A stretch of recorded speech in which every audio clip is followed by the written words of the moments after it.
আপনি যদি আপনার আধার কার্ডে ডকুমেন্টস আপডেট এখনও করে না থাকেন তাহলে খুব শীঘ্রই আপনার আধার কার্ড বন্ধ হতে চলেছে। মাত্র 2 মিনিটের মধ্যে আপনার ফোন দিয়ে বা কম্পিউটার থেকে সহজেই করে নিতে পারবেন। তো এই জন্য আপনাদেরকে প্রথমেই www.myadhar.uidai.gov.in যে অফিসিয়াল ওয়েবসাইট রয়েছে সেটাতে লগ ইন করতে হবে। তো নিচে এখানে দেখতে পাবেন এখানে একটি অপশন ডকুমেন্টস আপডেট। তো এটি ছিল আপনার 14/6/2026 পর্যন্ত।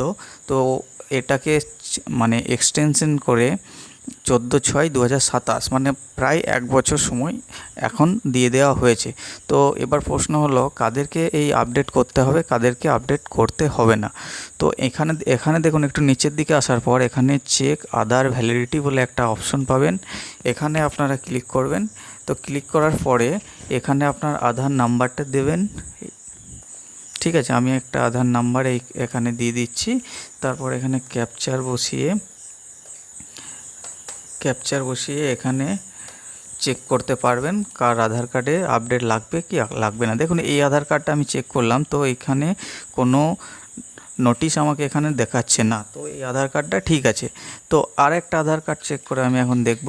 ঠিক আছে, তো এখানে আমি অন্য একটা আধার কার্ড আমি এখানে চেক করে দেখছি।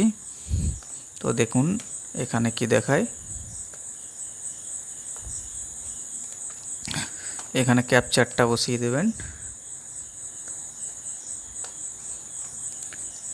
তো এখানে ক্লিক করার সাথে সাথেই দেখুন এখানে এজ দেখাবে, মেল না ফিমেল সেটা দেখাবে, কোন স্টেট থেকে, আর মোবাইল নাম্বারের শেষ 4টে ডিজিট এখানে আপনাকে শো করবে।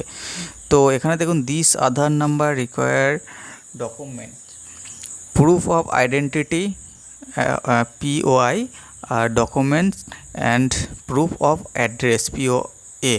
ঠিক আছে, তো এই দুটো ডকুমেন্টস আপনাকে আপলোড করতে হবে। তো এই ডকুমেন্টস কি ডকুমেন্টস দিয়ে আপনি এটাকে আইডেন্টি প্রুফ এবং অ্যাড্রেস প্রুফটি আপনি করাতে পারবেন।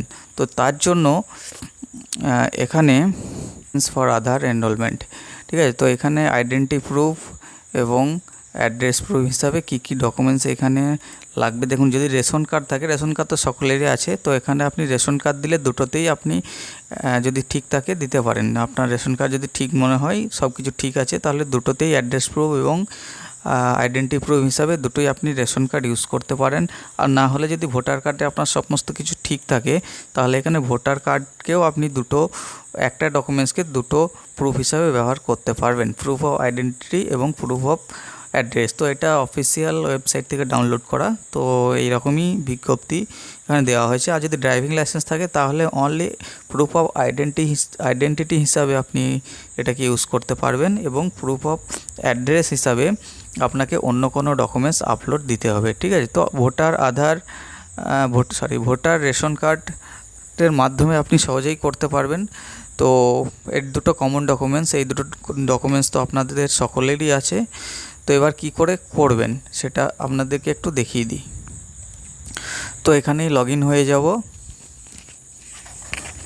তো এইখানটাতে আধার নাম্বার এখানে দিয়ে দেব।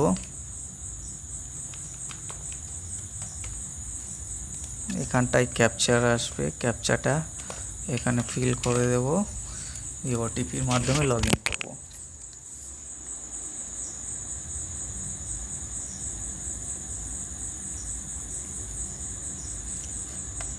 তো এখানে আমি লগ ইন করে নিচ্ছি।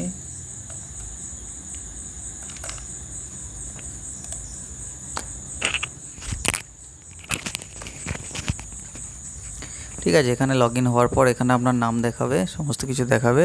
তারপর এখানটে একটু স্ক্রল করে নিচে আসবেন, দেখুন ডকুমেন্ট আপডেট বলে একটা অপশন পাবেন। এখানেও লেখা আছে free of cost, this service free of cost till 14/6/2027। তো এখানে ক্লিক করবেন। ক্লিক করার পরে এখানে দেখুন ফরম্যাটটা বলে দেওয়া আছে, রিকোয়ার্ড ডকুমেন্টস আইডেন্টি প্রুফ এবং অ্যাড্রেস প্রুফ হিসাবে আপনাকে দিতে হবে। তো এইখানে নেক্সট করবেন।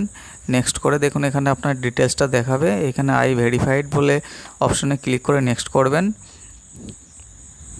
এখানে আপনাকে প্রুফ অফ আইডেন্টিটি হিসাবে আপনি এখানে দেখুন চুজ করতে পারবেন ড্রাইভিং লাইসেন্স চুজ করতে পারবেন, না হলে আমি তো বলেছিলাম শুরুতেই রেশন কার্ড বা আপনার ভোটার কার্ড দিয়ে অতি সহজেই আপনি দুটোকেই করতে পারবেন। আমি এখানে ভোটার কার্ড করাচ্ছি, আপলোড দেবো। তো এখানে দেখুন সাপোর্টিং ডকুমেন্টস হিসাবে এখানে আধার কার্ডটি আপনি কন্টিনিউ লোড করে যেখানে আপনার আধার কার্ডটি করা আছে, ভোটার কার্ডটি রাখা আছে, সেই ভোটার কার্ডটিকে এখানে সিলেক্ট করবেন। ঠিক আছে, দেখুন এখানে আমি সিলেক্ট করলাম। তো আপনার ঠিক একইভাবে প্রুফ অফ অ্যাড্রেস হিসাবে আপনি এখানে হয় ভোটার কার্ড, না হলে আপনি রেশন কার্ড ইউজ করতে পারেন। তারপর এখানে আই হিয়ার বাই এখানটায় টিক করে নেক্সট করে দিলে আপনার ডকুমেন্টসটা সাকসেসফুলি আপলোড হয়ে যাবে খুব সহজেই। Thank you.